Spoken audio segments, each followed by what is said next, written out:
पाठ 2 वर्ण विचार।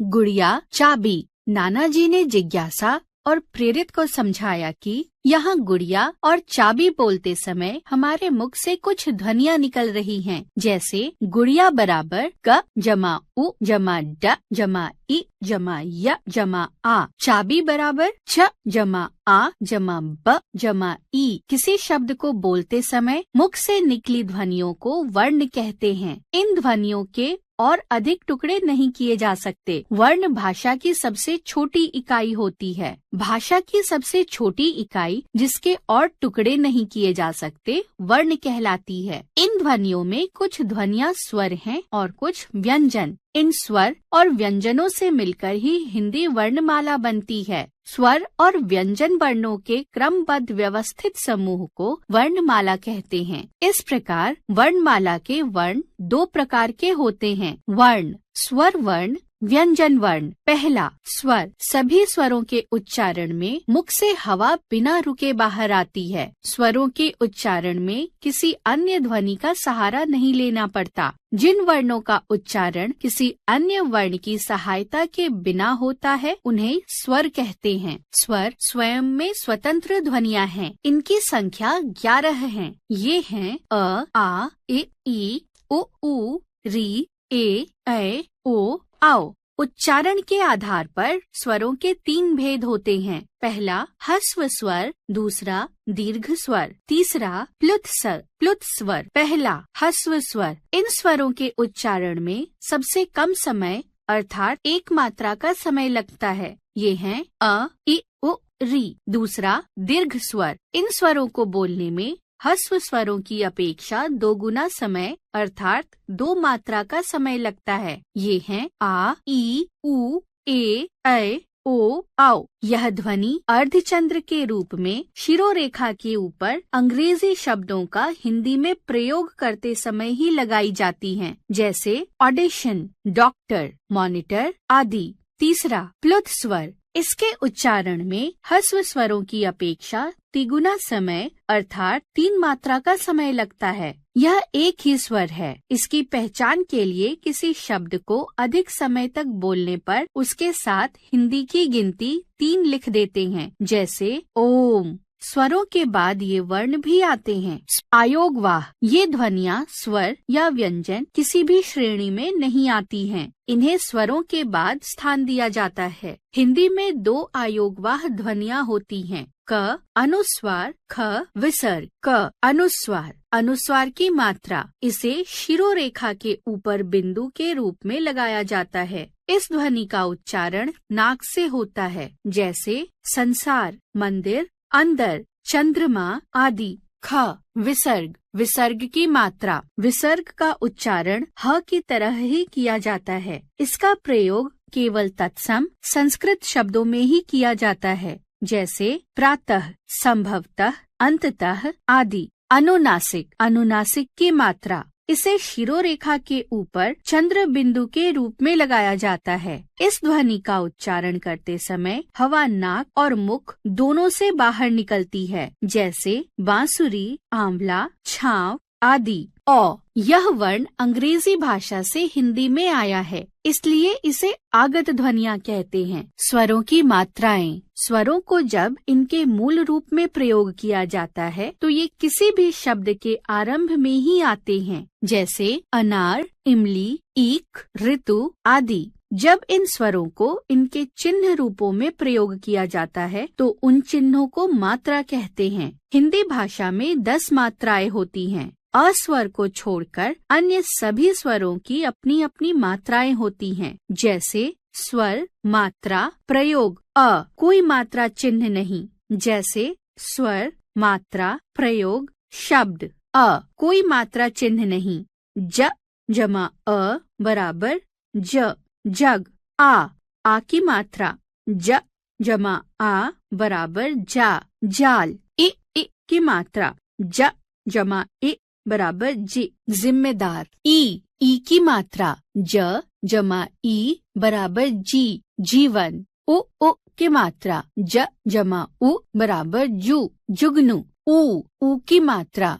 ज जमा ऊ बराबर जू, जूही। री की मात्रा घ जमा री बराबर घ्री, घृत। ए की मात्रा ज जमा ए बराबर जे, जेवर, जेवर। ऐ की मात्रा ज जमा ऐ बराबर जय, जैविक। ओ की मात्रा ज जमा ओ बराबर जो, जोकर। औ की मात्रा ज जमा औ बराबर जौ, जौ।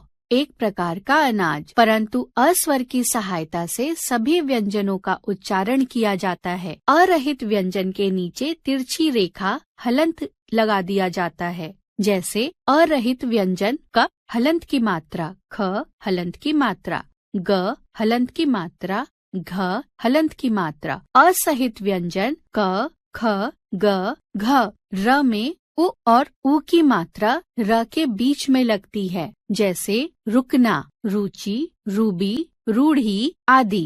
री का उच्चारण री की तरह होता है। इसका प्रयोग केवल संस्कृत से आए शब्दों में ही होता है।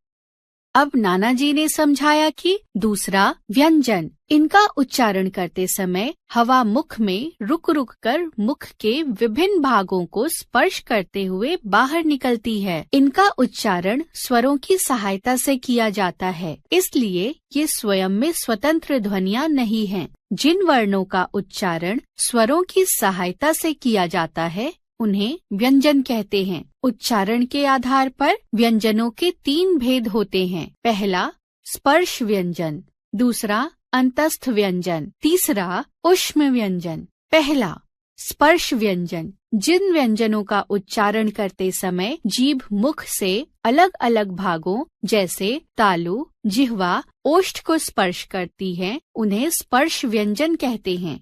इन्हें क वर्ग, च वर्ग, ट वर्ग, त वर्ग, प वर्ग इन 5 वर्गों में बांटा गया है। वर्णमाला में इनका स्थान इस प्रकार है। पंचम वर्ण आगत वर्ण, आगत व्यंजन। वर्णमाला में इनका स्थान इस प्रकार है। स्पर्श व्यंजन क वर्ग क, ख, ग, घ, अंग। पंचम वर्ण च वर्ग च, छ, ज, झ, इय, ज। आगत व्यंजन ट वर्ग ट, ठ, ड, ढ, ण, ड़, ळ। अतिरिक्त व्यंजन त वर्ग त, थ, द, ध, न। प वर्ग प, फ, ब, भ, म। फ वर्ग फ। आगत व्यंजन य, र, ल, व। अंतस्थ व्यंजन य, र, ल, व। ऊष्म व्यंजन श, श, स, ह। संयुक्त व्यंजन क्ष, त्र, ज्ञ, श्र। स्पर्श व्यंजनों में ज और फ उर्दू से ली गई आगत ध्वनियाँ तथा ढ़, अढ़, ड और ढ से बनी हुई अतिरिक्त ध्वनियाँ भी सम्मिलित की गई हैं। हर वर्ग के अंतिम वर्ण अपने मूल रूप के साथ ही साथ अनुस्वार के रूप में भी प्रयोग होता है। जैसे मूल रूप पूनम, चमचम आदि। अनुस्वार के रूप में चंचल, चंद्रमा, कंगन, पंख, ठंडा आदि। दूसरा अंतस्थ व्यंजन, जिन वर्णों के उच्चारण में मुख से वायु सरलता से बाहर निकलती है उन्हें अंतस्थ व्यंजन कहते हैं। इनका उच्चारण स्वर और व्यंजनों के बीच का होता है। ये वर्ण हैं य, र, ल, व। तीसरा ऊष्म व्यंजन, इनके उच्चारण में हवा मुख से रगड़ खाकर बाहर निकलती है। इनके उच्चारण में मुख में घर्षण के कारण ऊष्मा, गर्मी पैदा होती है, इसलिए इन्हें ऊष्म व्यंजन कहते हैं। ये हैं श, श, स, ह।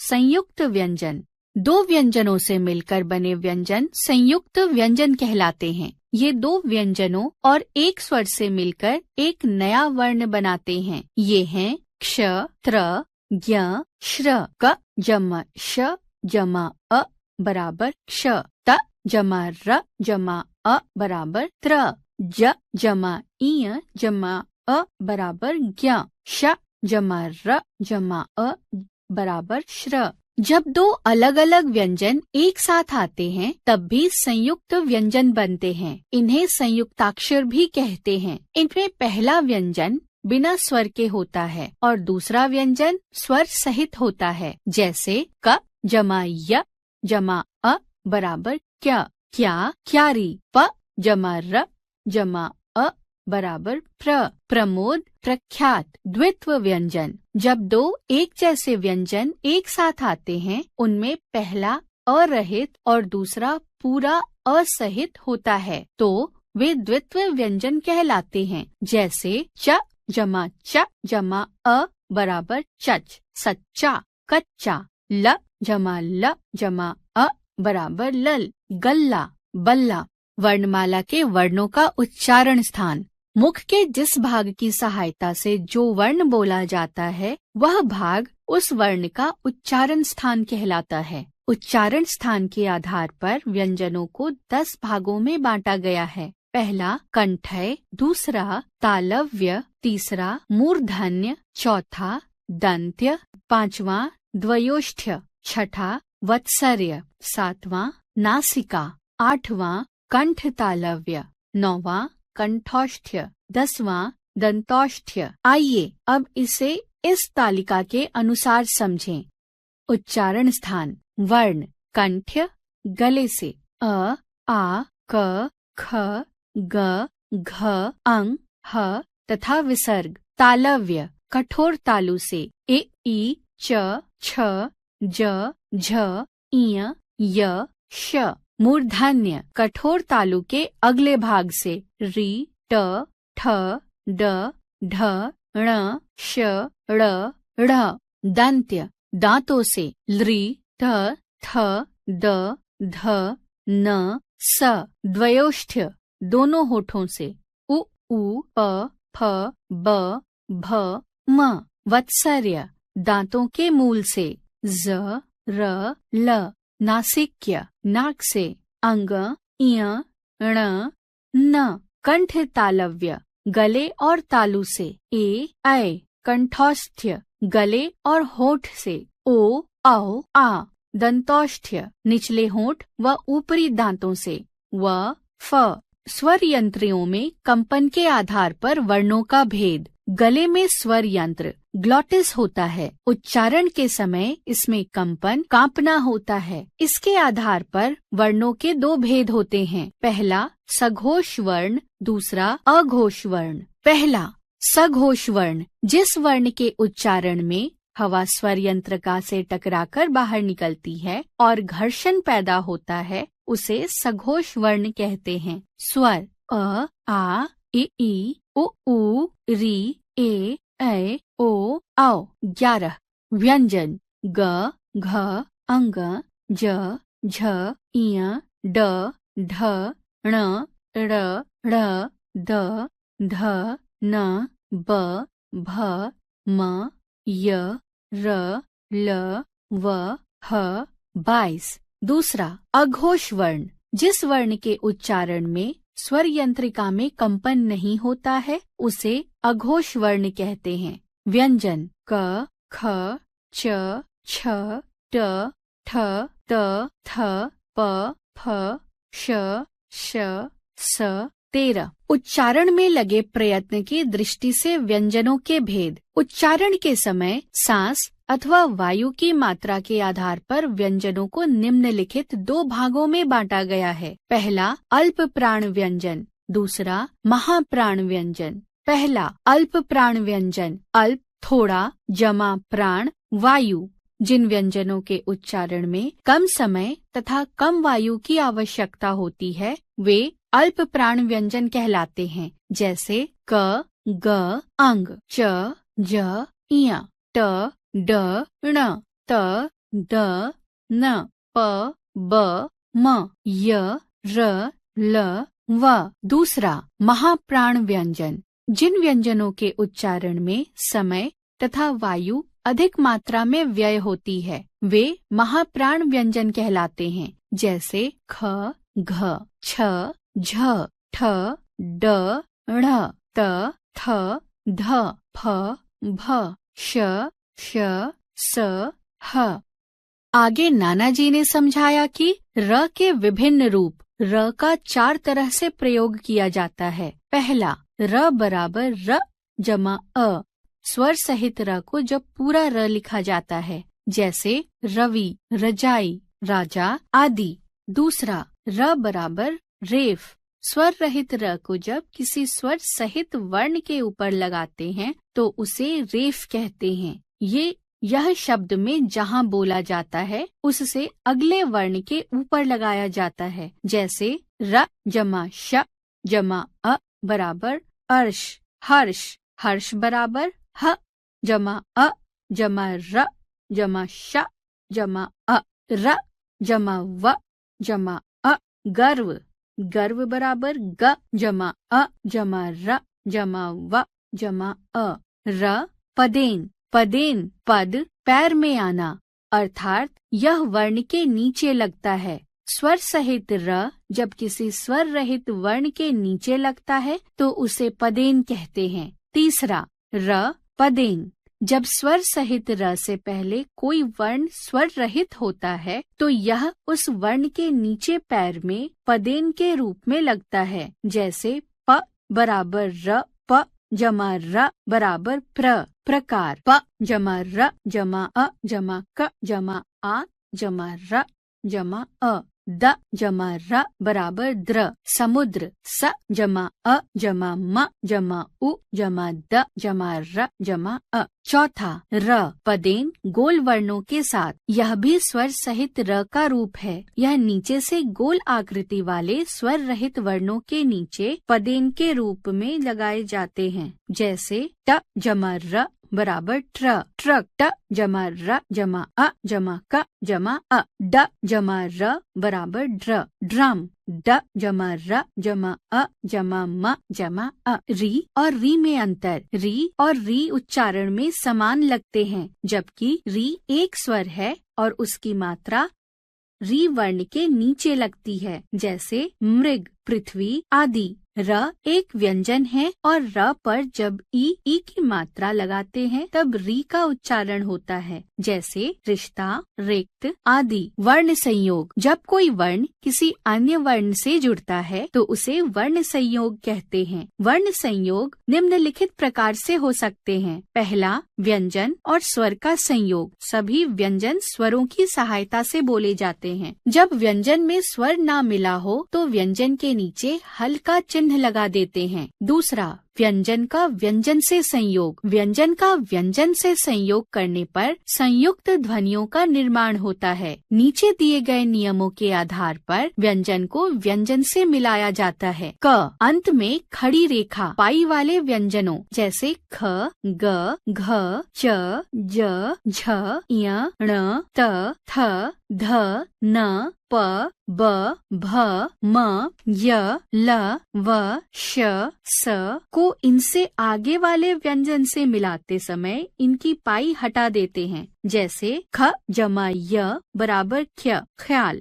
ज जमा व बराबर ज्वाला। प जमा य बराबर प्यास। ग जमा य बराबर ज्ञ 11। त जमा य बराबर त्याग। म जमा ल अम्ल। ख बिना पाई वाले व्यंजन जैसे छ, ट, ठ, ड, ढ, द, हा का किसी व्यंजन से संयोग करते समय पहले व्यंजन में हलंत लगाकर दूसरा व्यंजन पूरा लिखते हैं। जैसे ट जमा ट बराबर टट मिट्टी। ड जमा ढ बराबर डढ़ गड्ढा। द जमा ध बराबर दध बुद्ध। द जमा य बराबर दय यद्यपि। द जमा व बराबर दव द्वारा। ह जमा न बराबर हन चिन्ह। ग, क और फ का वर्ण संयोग इस प्रकार किया जाता है। क जमा त बराबर कत मुक्त। क जमा ल बराबर क्ल अक्ल। घ र वर्ण के संयोग। र वर्ण के संयोग निम्नलिखित 4 प्रकार से होते हैं। पहला, जब र स्वर रहित र होता है तो वह अगले व्यंजन के सिर पर लगाया जाता है। इस स्वर रहित र को रेफ कहते हैं। जैसे र जमा म बराबर धर्म। र जमा द अर्ध दर्द। र जमा श रश दर्शन। र जमा व बराबर वर पर्वत। र जमा य यर सूर्य। र जमा श बराबर अर्श हर्ष।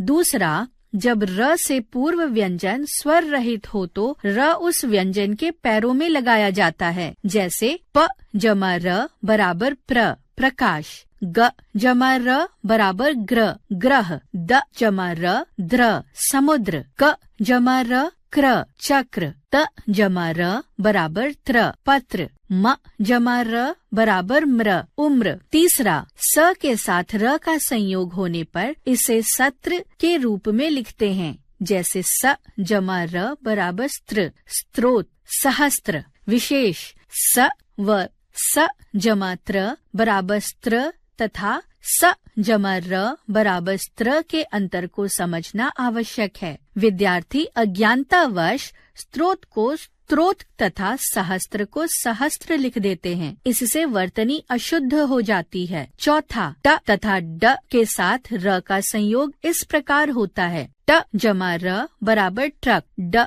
जमा र बराबर ड्रामा। उ और उ की मात्रा र के बीच में लगती है। जैसे र जमा उ बराबर रू रुपया रुक्मिणी, र जमा उ बराबर रू रूस रूप। वर्ण विच्छेद तथा हलंत। किसी शब्द के वर्णों को अलग अलग करके लिखना वर्ण विच्छेद कहलाता है। वर्णों को अलग अलग लिखते समय उनमें लगे हुए स्वर्ग अलग हो जाते हैं। तब व्यंजनों के साथ हल चिन्ह लगाया जाता है। हल चिन्ह व्यंजनों के नीचे लगता है। जैसे काजल बराबर क जमा आ जमा ज जमा अ जमा ल जमा अ। किनारा बराबर क जमा इ जमा न जमा आ जमा र जमा आ। नीला बराबर न जमा ई जमा ल जमा आ। कुल बराबर क जमा उ जमा ल जमा अ। मूल बराबर म जमा उ जमा ल जमा अ। मृग बराबर म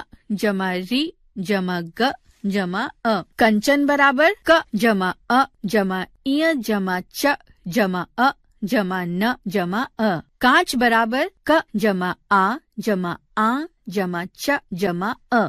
संतान बराबर स जमा अ जमा म जमा त जमा आ जमा न जमा अ।